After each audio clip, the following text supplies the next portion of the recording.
ناظرین، عابد شیر علی صاحب سے ہمیں سوال کا جواب نہیں ملا. ہم ایک پروگرام ضرور کریں گے جس میں کہ گوشوارے ہم لے کے آئیں گے. عابد شیر علی صاحب کو بھی دعوت دیں گے اور ڈاکٹر فردوس عاشق اوان سے بھی کہیں گے کہ آئیں، جو ان کی پوزیشن ہے اپنی پوزیشن کو ڈیفینڈ کریں. آپ کچھ کہنا چاہ رہی تھیں؟ میں نسیم یہی کہنا چاہتی ہوں کہ دوسرے پہ الزام وہ شخص لگائے جس کا اپنا گریبان صاف ہو. بات یہ ہے کہ ایک پروگرام کا انتظار نہیں کریں؟ نہیں، پروگرام کا انتظار میں تو اوپنلی اپنے اثاثے لے کے آؤں گی. میری گزارش ہے اور ریکویسٹ ہے کہ عابد شیر علی صاحب کو بھی یہاں ضرور بلائیں اور ان کے اثاثوں سمیت بلائیں. بالکل. اور میرا یہ کوشچن یہ ہے، باسط صاحب بیٹھے ہیں، جہاں جعلی ڈگری دینے والا ممبر پارلیمنٹ نہیں ہو سکتا آپ کے الیکشن قوانین کے تحت، وہاں پہ جعلی اثاثے، 2 نمبر اثاثے اور غلط اثاثے جمع کرانے والا بھی پارلیمنٹ کا ممبر نہیں ہونا چاہیے. اور اس پہ ایک پروگرام رکھیں. جو چیزیں میں نے آپ کو پوائنٹ آؤٹ کی ہیں، نہیں کریں گے بالکل، وہ چیزیں میں نے نہیں کہی، وہ آپ کے کل کے آرٹیکل میں دی نیوز میں آرٹیکل چھپا ہوا ہے جس میں پولیس فاؤنڈیشن میں نہیں، یہ نہ ہو لگے کہ میرا آرٹیکل ہے، یعنی کہ نیوز کا آرٹیکل ہے اور اس کے اندر بڑے تلخ حقائق عوام کے سامنے لائے گئے ہیں. نیوز پیپر آرٹیکل نہیں، ہم گوشوارے لے کے آئیں گے. گوشوارے آپ ایک پروگرام رکھیں اور یہ ضرور طے کریں کہ وہ نیب جو ہے، جو آصف علی زرداری صاحب پہ کیس بناتی ہے، تو وہی نیب جو ہے وہ عابد چودھری شیر علی صاحب کے اوپر کیس بناتی ہے، عابد شیر علی صاحب کے والد پہ.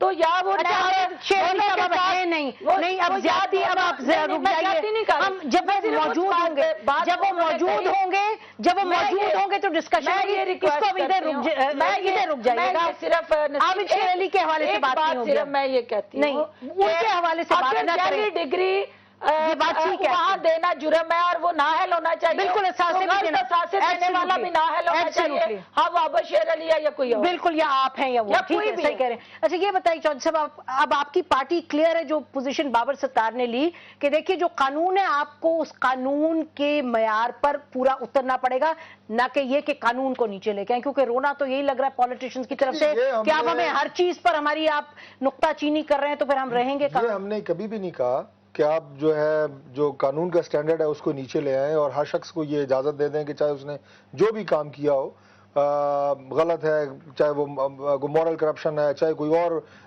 کرپشن ہے وہ کی ہو یا کنوکٹڈ ہو کسی چیز میں، وہ پہنچ جائیں پارلیمنٹ کے اندر. ہم نے کبھی بھی نہیں کہا. ہم تو ہر وقت یہ کہتے ہیں پاکستان مسلم لیگ نون کا موقف آپ دیکھیں، سب سے پہلے یہ چیز جو شروع ہوئی ہے، چاہے وہ ڈگریوں کے حوالے سے تھی، چاہے وہ تعلیمی اسناد کسی اور حوالے سے تھی، وہ حاجی پرویز خان سے شروع ہوئی ہے جو ہمارے ایم این اے تھے پنڈی سے. والنٹریلی پاکستان مسلم لیگ نون سے ان سے استعفیٰ لیا ہے.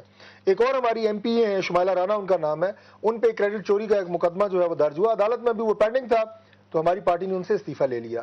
یہ وہ ہائی مورل گراؤنڈز ہیں جو ہماری پارٹی سیٹ کرنا چاہتی ہے اور یہ سب کی ہونی چاہیے. لیکن آپ کی پارٹی کی لیڈرشپ، پیپلز پارٹی کی جو ٹاپ لیڈرشپ ہے، ان کے حوالے سے بہت سے سوالیہ نشان ہیں، اثاثوں کے بارے میں، ٹیکس کے بارے میں. الیکشن کمیشن کیوں اتنا ویک ہے؟ کیوں یہ نہیں لیتا ایکشن ان چیزوں پہ جبکہ چیزیں بڑی عیاں ہیں؟ جیسے گوشواروں کی بات ہوئی، ٹیکسز کی بات ہوئی. دیکھیں، جب بھی ایسا بندہ آپ لگانے جاتے ہیں، وہ چیف جسٹس ہو، وہ الیکشن کمشنر ہو، جس کے پاس بہت زیادہ پاور ہے، تو جو بھی حکومت میں ہوتا ہے اس کا دل یہ کرتا ہے ایسا بندہ ہو جو باقی کسی کی نہ سنے لیکن میری سنے. تو یہ تو ایک مائنڈ سیٹ ہے.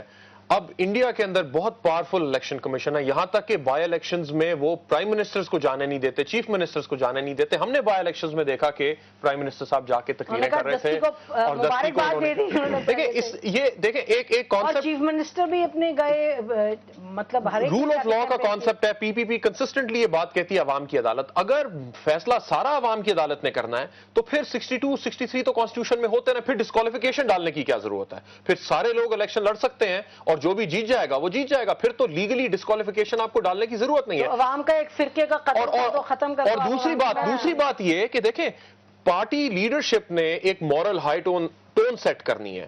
اگر کیا آپ لیڈ کریں گے لوگوں کو یا آپ انہیں فالو کریں گے؟ اگر آپ یہ کہیں جی لوگ فیصلہ کر دیں گے تو پھر تو آپ لوگوں کو فالو کر ررہے ہیں. تو وہ کون سا ایسا وقت ہوگا جب آپ نے لیڈرشپ ایکسرسائز کرنی ہے کہ جی لوگ اگر ان کے ساتھ چلیں بھی تو پھر بھی اس وجہ سے ہم یہ کام نہیں کریں گے.